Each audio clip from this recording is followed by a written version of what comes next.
नमस्कार, स्वागत है आपका 2 बजे के इस बुलेटिन में। मैं हूं आपके साथ आशा झा और देखिए हार की समीक्षा और 2024 की परीक्षा। जी हां, कैसे आपको बताते हैं, विधानसभा चुनाव में दरअसल समाजवादी पार्टी ने 2024 की तैयारी शुरू कर दी है इसके बाद, और 2024 में साइकिल को रफ्तार देने के लिए एसपी के संरक्षक मुलायम सिंह यादव खुद मिशन में जुट गए हैं। एसपी अध्यक्ष अखिलेश यादव और मुलायम सिंह यादव आज मैनपुरी में हैं, जहां पार्टी कार्यकर्ताओं से मुलाकात कर रहे हैं। यहां पर पार्टी की हार की समीक्षा की जा रही है, साथ ही आगे के चुनाव में विजय के लिए चर्चा भी जारी है।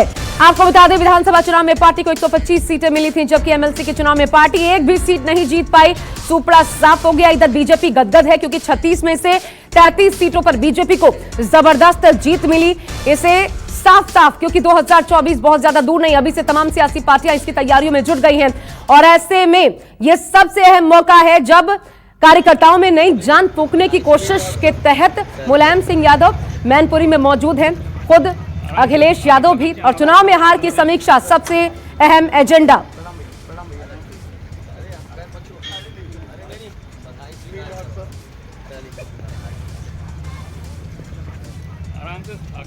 और चलिए हम सीधा रुख करते हैं। इस वक्त प्रशांत देव हमारे साथ जुड़ रहे हैं।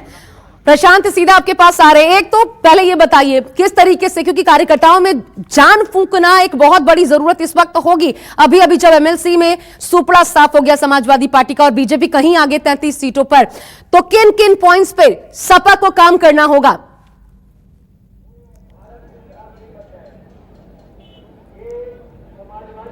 देखिए, एक तरीके से आप इसको आगाज़ मान सकती है 2024 का। समाजवादी पार्टी की जो रणनीति है, जो मेहनत है, जो ज़मीन पे काम जिस तरीके से करना है, उसको लेकर के। हालांकि आज की समीक्षा जो है जिला स्तर की समीक्षा है एक तरीके से, जहां पे खुद मुलायम सिंह यादव खुद मौजूद हैं और राष्ट्रीय अध्यक्ष जो है अखिलेश यादव मौजूद हैं, और पीछे जो हमारे आप पीछे तस्वीरें देख रही है, बड़ा सा हॉल है, उसमें ये कार्यक्रम रखा गया है, और उस कार्यक्रम में तमाम जो कार्यकर्ता हैं उनसे समीक्षा की जाएगी, उनसे बातचीत की जाएगी। और 4 जो विधानसभा है मैनपुरी में, पहले उसकी बात बता दूं, इसमें से 2 बीजेपी जीती है, 2 समाजवादी पार्टी जीती है, इसमें करहल की सीट अखिलेश यादव जीती है, उसकी समीक्षा करेंगे।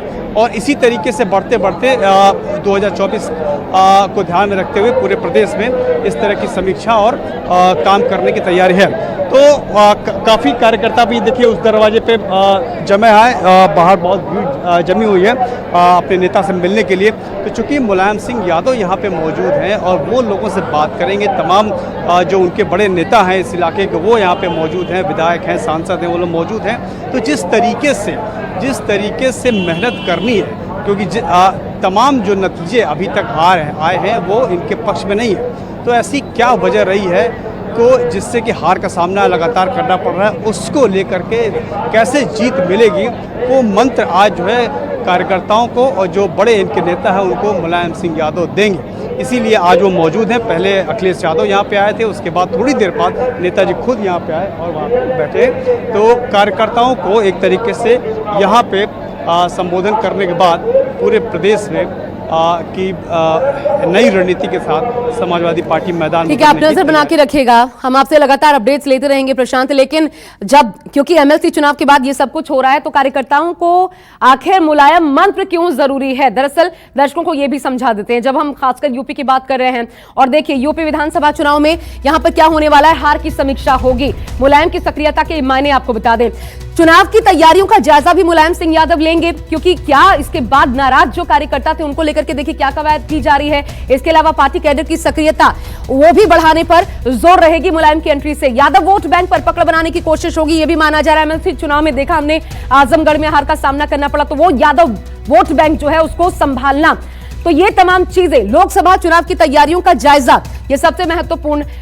और हार के बाद देखिए क्यों सक्रिय हुए, हार के बाद एक बार फिर मुलायम सिंह यादव की सक्रियता बताती है कि 2024 के एजेंडे पर पार्टी काम करना चाहती है, क्योंकि ये तो समझ आ चुका है कि टक्कर दी जा सकती है, लेकिन उसके लिए कड़ी मेहनत, कड़ी जोर आजमाइश करने की जरूरत है, और इसलिए मुलायम सिंह यादव को यहां पर उतारा गया है। तो एक बार फिर हार के बाद मुलायम सिंह यादव सक्रिय है और लगातार पार्टी कार्यकर्ताओं से मिलने का उनका कार्यक्रम भी लगातार जारी है। बुधवार को मुलायम सिंह यादव ने, आपको यह भी बता दें, इटावा का दौरा किया मुलायम सिंह यादव ने, और इटावा में खुले मैदान में आपने देखा सक्रिय दिखाई दिए मुलायम सिंह यादव। तो ये एक नई जोश, नई ऊर्जा भरने का काम करता है कार्यकर्ताओं में, और यही इस वक्त सबसे ज्यादा जरूरी है। अब किस किस से मिले ये भी देखिए। गाड़ीपुरा में राजू जैन से मुलाकात की मुलायम सिंह यादव ने, ये महत्वपूर्ण मुलाकात मानी जा रही थी। और यहीं पर फिर देश बंधु सोनी से भी उनकी मुलाकात हुई। इसके अलावा आपको बता दें उन्होंने मुलाकात की राजू जैन से, और इसके अलावा महत्वपूर्ण जिन जिन लोगों को साधा गया, दरअसल उसके तहत ये बताने की कोशिश कि कैसे पार्टी के संगठन को मजबूत किया जाना है। तो ये राजू जैन हो गए, चाहे पवन सिंह हो गए, हम जो लगातार आपको बता रहे हैं, इसके पीछे यही कोशिश है, क्योंकि संगठन को मजबूत किया जाना है। एक जो अविश्वास पैदा हुआ है, इतनी ज्यादा कड़ी मशक्कत के बाद भी हार का सामना करना पड़ा, और एमएलसी में जो एक तरीके से आघात ही लगा है, खुद आजमगढ़ में जो हार का सामना करना पड़ा, ऐसे में कैसे अब नई जान फूंकी जाए। आइए फिर से प्रशांत देव, तस्वीर हम आपको दिखा रहे हैं। प्रशांत देव हमारे साथ जुड़े में, एक बार फिर से उनका रुख कर लेते हैं। प्रशांत, लेकिन क्या माने, ये अचानक फैसला लिया गया मुलायम को सक्रिय करने का, एमएलसी चुनाव के बाद का नतीजा है, या फिर पहले से 125 सीटें और ये अच्छी फाइट दी सपा ने कहा जा रहा था, लेकिन ये पहले से तैयारी थी क्या, या फिर एमएलसी चुनाव का नतीजा?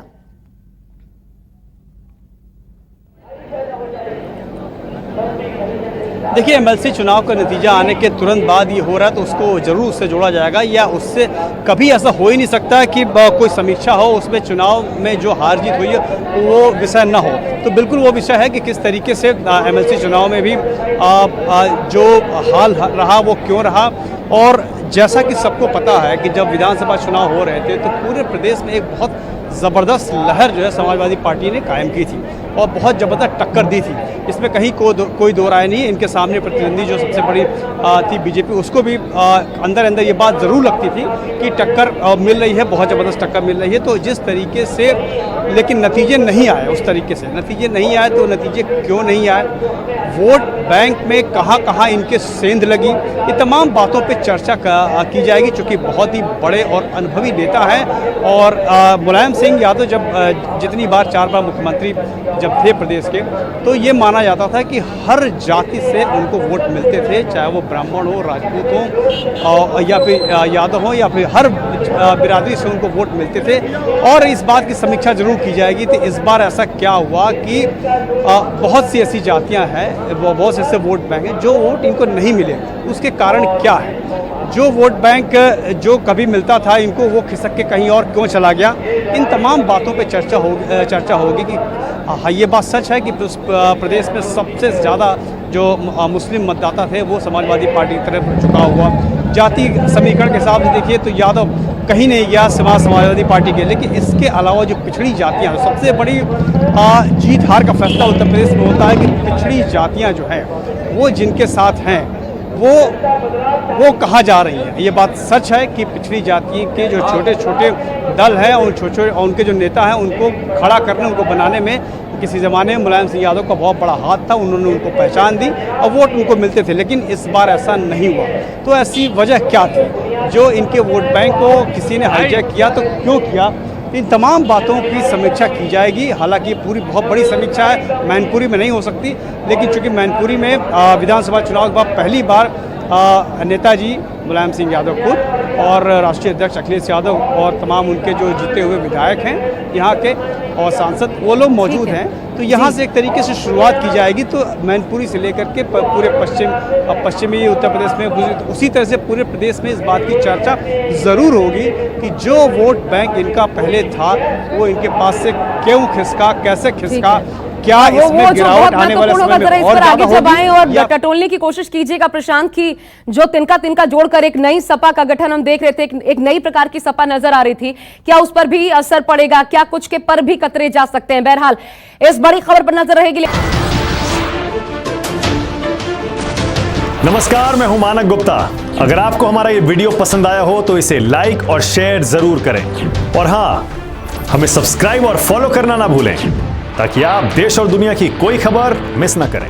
तो जुड़े रहिए हमारे साथ और देखते रहिए न्यूज़ 24।